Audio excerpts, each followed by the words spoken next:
अस्सलाम वालेकुम गाइस। तो वेलकम हम लोगों की न्यू क्रिप्टोकास्ट के ऊपर। और आज बहुत ही एक इम्पॉर्टेंट चीज़ पे हम बात करने लगे हैं, वो है जो फिलहाल की बॉइलिंग सिचुएशन है चाइना ताइवान को लेकर, जिसमें पूरी दुनिया इन्वॉल्व है। तो क्या सीन है भाई, तुम लोगों को क्या क्या चल रहा है? चाइना ताइवान, चाइना चढ़ रहा है ताइवान पे नहीं चढ़ रहा? हम्म क्या लग रहा है तुम्हें? पॉलिटिक्स में थोड़ा कम इंटरेस्ट है मेरे को, पर आप लोग का सुनेगा मैं अच्छी तरह। हम्म। बताइए प्लीज़। अच्छा, वैसे क्रिप्टो के लिए ये बहुत ज़रूरी है कि देखें, आपको पॉलिटिकल नॉलेज भी होनी चाहिए, सोशल नॉलेज भी होनी चाहिए, इकोनॉमिकल नॉलेज भी होनी चाहिए। उसके बाद क्योंकि ये सारी चीजें अफेक्ट कर रही होती है इफेक्ट क्रिप्टो करती है मार्केट वही। को। तो छूटी क्या क्या ख्याल है तेरा? यार मुझे तो ये लग रहा है कि चाइना ने इतना टाइम वेट किया है, लॉकडाउन लगा के रखा है, जो भी उन्होंने स्ट्रेटेजी अपनाई है उसके बाद अब वो टेस्ट कर रहे हैं कि जैसे रशिया ने यूक्रेन में किया, ठीक है, यही मिलिट्री एक्सरसाइज बोल के, मिलिट्री ऑपरेशन बोल के घुस गया वो। इसी तरह अब ये भी ताइवान में जाके टेस्ट कर रहे हैं कि क्या होता है, हम किस हद तक जा सकते हैं, क्या हम पूरा घुस सकते हैं या नहीं घुस सकते।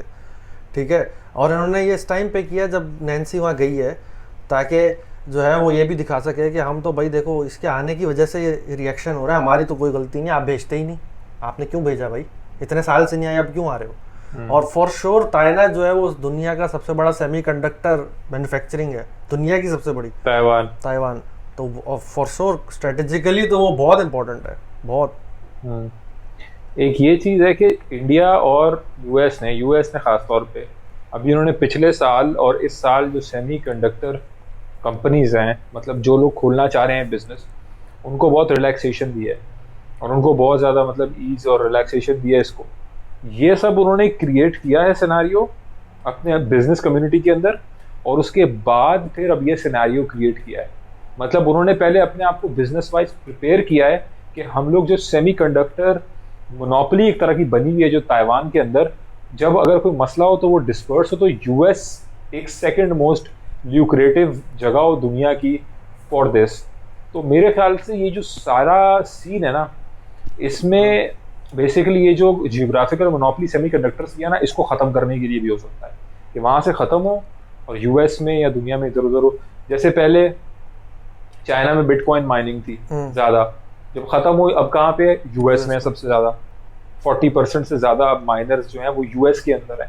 पहले बिल्कुल 40% से ज्यादा, बल्कि 50% तकरीबन उससे ज्यादा चाइना में थे। तो बड़ा ये गेम है, वो ले लेंगे इंडस्ट्री, मसला उधर चल रहा होगा, इंडस्ट्री ये लोग ले लेंगे। तो ये भी एक गेम है। इसके अलावा एक और चीज थी कि हाँ देखते हैं बाकी चाइना चाइना का भी नुकसान इस तरह मेरे ख्याल से हो कि ट्रेड में यार। हाँ, जो आज जो है वो ये हुआ है ना कि चाइना ने क्लाइमेट के ऊपर और मिलिट्री के ऊपर यूएस के साथ जो है वो रिलेशनशिप खत्म किया कर है। दिया। क्लाइमेट कोऑपरेशन क्या होती है? क्लाइमेट तो ऐसा ही है यार, बेकार क्लाइमेट चेंज वगैरह ना। वो कार्बन एमिशन के ऊपर तो नहीं है? वही सब हाँ, चीज़ें, क्योंकि वही सब चाइना मेरे चीज़ें। ख्याल से दुनिया का सबसे ज्यादा कार्बन एमिशन करता है ना। यही बात पे एक वीडियो देखी थी मैंने, इंडियन एक बोल रहा था, वो सीधा यूएस को बोल रहा था कि आप लोग ब्लेम कर रहे हैं चाइना पे, पर आप लोग को सब मटेरियल जो भी है आपको चाइना से चाहिए, तो आपका कंट्री में कुछ नहीं है क्योंकि आप लोग बाहर से मंगवा रहे हैं, तो फिर चाइना ऑब्वियसली कार्बन ज़्यादा एमिट करेगा। तो फिर बस ये सुना था इसके बारे में। हाँ, वो देखी थी मैंने। पॉइंट है भाई, आपके प्रोडक्ट्स बनाने के लिए मैं कार्बन एमिशन कर रहा हूँ, ठीक है, फिर उसके ऊपर ही ब्लेम कर रहे हैं। फिर आप कह रहे हो कि यार ये ऐसी फ्रेंडली नहीं कार्बन, ये वो वगैरह ये वो। हाँ, ये तो ये मैंने भी देखी video and it make sense, it make sense. लेकिन मेरे ख्याल से तो मामला तब तक सीरियस नहीं है जब तक एक तो वाकई जंग ना छिड़ जाए, अल्लाह ना करे, ठीक है। लेकिन ट्रेड रिलेशन जब तक नहीं टूटेंगे ना, तब तक इट्स ओके। तब तक क्रिप्टो स्टॉक मार्केट्स वगैरह इतना नहीं गिरेंगी। अभी भी देखो गिरी नहीं है, 23.5 के करीब आके वापस 23 के ऊपर ही गिरी 1-2 घंटा। इस टाइम पे न्यूज आई, एक विक आई 1 घंटे की, दूसरे आवर की छोटी है, वापस 23 से ऊपर। तो मार्केट अब उस तरह रिएक्ट नहीं कर रही जिस तरीके से पहले किया था। लेकिन वो तो खैर वाकई में रशिया यूक्रेन में घुस गया था, बैड सीन हुआ था। तो अल्लाह ना करे यार, कोई भी human loss is never worth anything, never worth, no trade is worth a human loss. हाँ, बाकी अब असल में ये भी हो गया ना, इंफॉर्मेशन एज है, आईटी की एज है। जैसे इंडस्ट्रियल मेटल हो गए, कॉपर, एल्युमिनियम हो गया, ऑयल हो गया, जैसे ये नेसेसरी प्रोडक्शन के लिए, वैसे सेमीकंडक्टर नेसेसरी है, वो एक रिसोर्स हो गया है अब। प्रोडक्ट नहीं रहा, अब वो एक रिसोर्स हो गया है जिसके बगैर अब कुछ हो ही नहीं सकता। हर चीज में है सेमीकंडक्टर। नहीं, ताइवान सेमीकंडक्टर मैन्युफैक्चर कर रहा है, लेकिन सेमीकंडक्टर के जो मटेरियल है वो तो दुनिया में इधर उधर है ना। हाँ हाँ, बट वो सेमीकंडक्टर खुद इटसेल्फ एक बहुत बड़ा मेन इनपुट है ना। अभी दुनिया में इतनी शॉर्टेज गाड़ियों में हो गई थी, अप्लायंसेस में हो गई थी, सेमीकंडक्टर शॉर्ट होने की वजह से। बाकी सब तो अवेलेबल था। तो ये भी बड़ा सीन है कि सेमीकंडक्टर शॉर्ट होने से जो है वो बहुत सारी इंडस्ट्रीज अफेक्ट हो रही है। सही है। तो ये बहुत बड़ा गेम है। अब चाइना जो बहुत टाइम से खेल रही है, जिस तरह इन्होंने ट्रेड रोक के रखी हुई थी, लॉकडाउन लगाए हुए थे, ये सब किया हुआ था, तो ये बड़ा कोई इनका प्लान है जो फॉर श्योर वक्त के साथ 5-10 साल बाद समझ में आएगा क्यों कर रहे थे वो। अभी तो हमें नहीं पता। हाँ, उस वक्त भी एक सप्लाई शॉक जो था दुनिया में आया था, चीज़ें सप्लाई नहीं हो रही थी, डिमांड बहुत थी। हाँ, फिर एकदम सप्लाई बढ़ गई, फिर एक बुलवेप इफेक्ट आ गया। ठीक है, बुलवेप इफेक्ट मतलब जो मैंने जो स्टडी किया उसमें ये कि जब एकदम सप्लाई शॉक आया, जब सप्लाई नहीं थी मार्केट में, डिमांड थी, तो लोगों ने ऑर्डर किए बड़े। ठीक है, जब बड़े ऑर्डर किए वॉलमार्ट, टारगेट या बड़े नामों ने जो भी दुनिया में, तो लोगों ने परचेज कर लिए। उन्होंने बोला यार डिमांड तो बढ़ गई है इकोनॉमी में ना। पहले जो बंदा 2 पैक ऑफ टॉयलेट पेपर लेके आता था, यार अब वो 4 लेके जा रहा है फॉर सम रीजन। ऐसे एक एग्जांपल के लिए बोल रहा हूँ टॉयलेट पेपर। उन्होंने बोला अच्छा 4 की डिमांड है, एक काम करो 8 ऑर्डर कर दो, 8 पर पीस पर बंदा ऑर्डर कर दो, क्योंकि डिमांड तो बढ़ रही है। जब तक वो आएंगी शिप 2-3 महीने बाद, क्योंकि इतनी लेट शिप आ रही थी, तब तक शायद 8 चाहिए उन लोगों को, तो लोगों ने 8 ऑर्डर कर दिए, फिर 12 कर दिए। अब एकदम डिमांड गिर गई है, इंटरेस्ट रेट बढ़ने की वजह से और ये सब चीजें होने की वजह से, इन्फ्लेशन ज्यादा एकदम गिर गई है। हुआ ये है कि लोगों ने 12-12, 8-8, 15-15 ऑर्डर किए हुए थे, अब वो लोगों के पास स्टॉक हो गए हैं। तो ये बुलविप इफेक्ट है। अभी वो स्टॉकिंग वाला फेज चल रहा है बुलविप का। इसके बाद फेज आएगा डिस्काउंटिंग का, जहां पे बकायदा बहुत लोग कह रहे हैं कि डिफ्लेशनरी इफेक्ट होगा, प्राइसेस बहुत गिर जाएंगी चीजों की। बिल्कुल ठीक है, कपड़ों की, गाड़ियों की भी लोग एक्सपेक्ट कर रहे हैं चीजों की, इसलिए क्योंकि एकदम मार्केट में भी बहुत इन्वेंट्री और स्टॉक्स पड़े हुए हैं लोगों के पास, डेवलप्ड कंट्रीज में। डेवलपिंग में तो शायद ना हो इतना, डेवलप्ड है। इसी वजह से इसमें जो है ना अभी अंदेशा भी अभी है कि जितना भी डिप आया अभी मार्केट में, सही है, मेनली इन्फ्लेशन बढ़ने की वजह से, इंटरेस्ट रेट बढ़ने की वजह से, इस 2 वजह से मार्केट जो है वो 30 कुछ हज़ार से आ गई थी 19,000 18,000 पे। अभी बहुत लोग ये बोल रहे हैं कि तीसरा डिप जो आने वाला है ना बड़ा, उसकी बहुत बड़ी रीज़न ये है कि कंपनीज की अर्निंग्स कम होना शुरू हो जाएंगी। अभी तक किसी भी कंपनी की, मेजर कंपनी की अर्निंग कम नहीं हुई है। जितने भी Google, Apple, Coca Cola, PNG, जिन्होंने भी रिजल्ट अनाउंस किए हैं अभी 2-3 हफ्ता पहले, एंड ऑफ जून के, सबके रिजल्ट अच्छा है। एंड ऑफ जुलाई, हाँ, सबके रिजल्ट अच्छे आए अभी तक। ठीक है, सिवाय फेसबुक के चलो 1 ऑफ 1-2 चीज़ें हैं, लेकिन मेजॉरिटी के रिजल्ट अच्छे आ रहे हैं। अब इन्वेंट्री बढ़ने की वजह से उनकी कॉस्ट बढ़ गई, डिमांड इंटरेस्ट रेट की वजह से नीचे जा रही है। अगर उनकी अर्निंग्स कम होना शुरू हो गई तो जाहिर है फिर लोग नैस्डैक और S&P को उस लेवल पे वैल्यू नहीं करेंगे जितना आज कर रहे हैं। तो वो एक और डिप आ सकता है उसकी वजह से। इसी वजह से लोग बहुत तलवार लेके खड़े हुए यूएस फेड के ऊपर कि तुम भाई क्या कर रहे हो, तुम मार दोगे इकोनॉमी को। और आज जो है वो एम्प्लॉयमेंट डाटा भी 3.5% आया। स्ट्रॉन्ग इकोनॉमी में लेबर मार्केट अभी भी स्ट्रॉन्ग है। तो यूएस के पास तो और चांस है फेड के पास कि मैं 1% इंटरेस्ट रेट बढ़ा दूं, क्योंकि इकोनॉमी, एम्प्लॉयमेंट मार्केट पे तो फर्क ही नहीं पड़ रहा भाई, कितना इंटरेस्ट रेट बढ़ा दिया। कैसी अजीब सी बात है, वही तो हैरत की बात है। और 3.5% एक बहुत अच्छा लेवल है यूएस इकोनॉमी के हिसाब से। अनएम्प्लॉयमेंट बहुत अच्छा लेवल है ये। 100 में से सिर्फ 3-4 लोग जो हैं वो अनएम्प्लॉयड हैं। कम ऑन यार, this is one of the best numbers in last 40-50 years. तो अब ये तीसरा डिप जो है वो आ सकता है इन सब चक्रों की वजह से। तो ये ध्यान में रखना जरूरी है, हर चीज के लिए बंदा प्रिपेयर रहे भाई, कुछ भी हो सकता है। और फॉर श्योर अगर चाइना ताइवान का कुछ हो गया फिर तो कोई क्या प्रिपेयर कर सकता है भाई। सुबह सो के उठे पता चला हो गया भाई। एग्जैक्टली। अच्छा, ताइवान में बर्फ पड़ती है?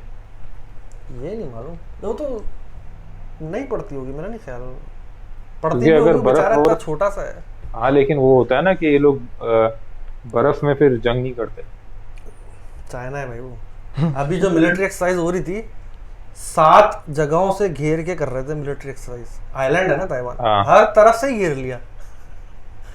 किधर जाएंगे भाई वो बेचारे जो लोग ताइवान में ताइवानीज रह रहे हैं। बहुत लोगों ने तो शोर मचाया इस पे कि यार ये जो नैन्सी आई है इन लोगों को सोचना भी तो चाहिए कि लोग यहाँ रह रहे हैं भाई, आप तो चली जाओगी, हम हाँ। तो यही है ना। हाँ और आपकी वजह से देखो क्या हो रहा है, हमें घरों से नजर आ रहा है, वो लाइव फायर टेस्ट कर रहे हैं, लाइव मिसाइल टेस्ट कर रहे हैं, तो आप हमें खतरे में डाल रहे हो। आप तो खुद चले गए नॉर्थ कोरिया उठ के, साउथ कोरिया सॉरी। तो बहुत लोगों ने इस पर भी शोर मचाया, मिक्स्ड रिएक्शन था ताइवान में। ये बात है ना, जो बेचारा बीवी बच्चों के साथ रह रहा है तो कभी नहीं चाहेगा प्रॉब्लम हो, हाँ उसके तो सिर्फ भाड़ में जाए सब। बिल्कुल। ठीक है, वो तो बोलेगा कि मेरे बच्चों की स्कूल की फीस चाहिए, मुझे सिक्योरिटी सेफ्टी चाहिए, खाने को चाहिए, रेंट चाहिए, सुकून की नींद चाहिए। ठीक है, बस that's it, I don't care Nancy आती है कि नहीं आती। ठीक है, he doesn't care, he doesn't have time to care also. तो खैर, लेकिन अल्लाह ना करे कि कोई ऐसी बात हो। ठीक है, ये जो दुनिया के बड़े रूलर्स हैं, यू नो, मास लेवल पे सोच के करें जो भी कर रहे हैं, अच्छा नहीं है। लेकिन एक चीज़, हाँ, मैं तुम्हारे उस पर मैं बताऊँ, जैसे तुम कह रहे हो कि वो इंटरेस्ट रेट और इससे तो बिल्कुल डिप आया है, लेकिन मैं देख रहा था ग्राफ वीकली, बीटीसी का ना वीकली ग्राफ खोल के, तो वीकली ग्राफ में तुम देखोगे तो एक कैपिचुलेशन नजर आएगी, फिर लाल डिप, फिर एक कैपिचुलेशन नजर आएगी, लाल डिप, और फिर अब एक कैपिचुलेशन है। ठीक है, अभी की कैपिचुलेशन, पिछली कैपिचुलेशन में ये फर्क है कि अभी कैपिचुलेशन जो है वो हायर लोज बना रही है और हायर हाई बना रही है। इवन ये वाला जो वीकली है ये थोड़ा सा रेड है, ग्रीन होने वाला है। लेकिन मैं देख रहा था कि यार ये इतनी बड़ी जो रेड आई थी उस टाइम पे क्या हुआ था, उस टाइम पे वो बड़े वाले रेड पे हुआ था लूना का सीन। उसके बाद जो सेकंड बहुत बड़ा रेड आया था उस वक्त क्या हुआ था, उस वक्त हुआ था 3 एरो कैपिटल वोयेजर की लिक्विडिटी, सॉरी बैंकरप्सी। ठीक है, अब क्या चीज नीचे लेके जाएगी? तो इररिस्पेक्टिव ऑफ इंटरेस्ट रेट या फेड या एनीथिंग, इन दोनों सिनेरियोज में क्या हुआ था, इन दोनों सिनेरियोज में हुआ ये था कि बहुत बड़े मिकदार में बिटकॉइन सेल हुआ था। 3AC और वोयेजर ने भी बहुत बहुत बड़ी अमाउंट सेल की थी, और लूना ने 80,000 बिटकॉइन सेल किए थे। ठीक है, अब अगर तो इंटरेस्ट रेट बढ़े, इन्फ्लेशन बढ़े, एम्प्लॉयमेंट कम हो, ज्यादा हो, ब्ला ब्ला ब्ला, बीटीसी के ऊपर सेल प्रेशर आएगा कि नहीं आएगा? बिटकॉइन बिकेगा कि नहीं बिकेगा, ये सवाल है। ये वो कौन सी चीज है जो बिटकॉइन, मेरे ख्याल से एक एम्प्टी गॉक्स का इवेंट है, उसकी वजह से एक सेल प्रेशर आ सकता है। हाँ, ये 2-3 चीजें जमा होती जा रही है ना, एंटी गॉक्स का जमा होता जा रहा है, सही है, और ऑफ कोर्स ये पॉलिटिकल सिचुएशन, ये सब एक साथ अगर आ गया तो फिर वही होगा भाई यार। 15,000 अगर तूने $300 पे बिटकॉइन खरीदा होता, आज बेचता? $300 पे? अगर तूने $300 का बिटकॉइन होता तेरे पास, 10 बिटकॉइन होते तेरे पास, $300 के ईच, $3,000 के 10 बिटकॉइन, आज बेच देते?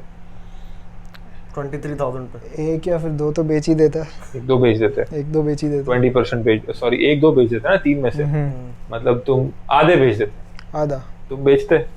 हाँ, कुछ तो बेचता, कैश कर लेता, 300 कैश कर लेते। 300 पे खरीद। मैं भी बेचता, मैं भी कैश कर लेता, ये सोचते हुए कि और नीचे आएगा तो और बाय कर लूंगा अगर करना होगा। एम्प्टी गॉक्स की एवरेज बाइंग प्राइस $300 है। 137,000 बिटकॉइंस उन लोगों की जो एवरेज बाइंग प्राइस है उस वक्त।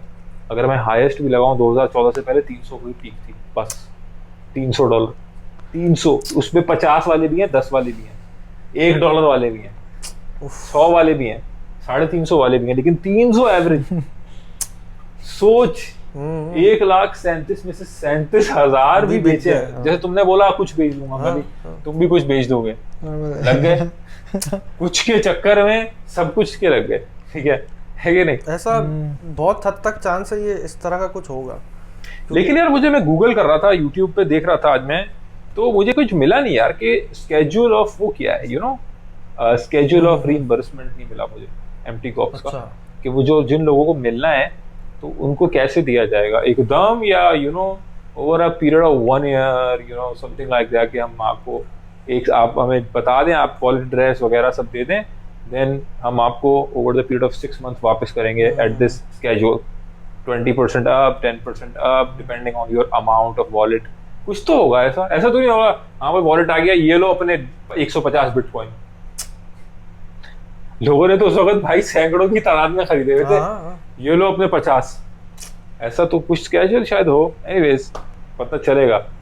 Any final words on this world conflict Akshay, as a normal human being, as a young guy जो काम कर रहा है, जॉब कर रहा है, क्रिप्टो में इन्वेस्ट करके लॉन्ग शॉर्ट कर रहा है, ठीक है, $20 से $200 बना रहा है, Any final word on this, all that is happening? Course कि यही चाहेगा कि वॉर ना होवे और चाइना थोड़ा तरस खाए ताइवान के ऊपर और ऑफ कोर्स मैं ज़्यादा थोड़ा नीचे चल जाए ताकि मैं खरीद के बैठ जाऊँ और पर फिर भी बस यही फाइनल वर्ड्स है और कुछ नहीं। यार मैं तो ये बोलूंगा कि देखो हमारे कंट्रोल से बाहर है चीज़ें, प्रिपेयर फॉर द वर्स्ट, बस प्रिपेयर फॉर द वर्स्ट। आज 1700 इथीरियम है, 700 हो गया अगले महीने, आप क्या करोगे? बस if you are able to make that plan, ठीक है, गुड इनफ, यही कर सकते हैं हम।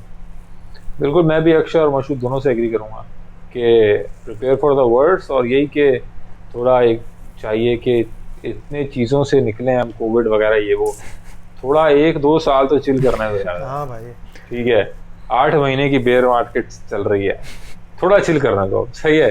क्या नाम है उसके चाइना के, उसका शी जिनपिंग ऐसी कुछ शी जिनपिंग वे भाई चिल करे। चल चले भाई, thank you so much. Thank you. अगली पॉडकास्ट के साथ हाजिर होंगे। Thank you.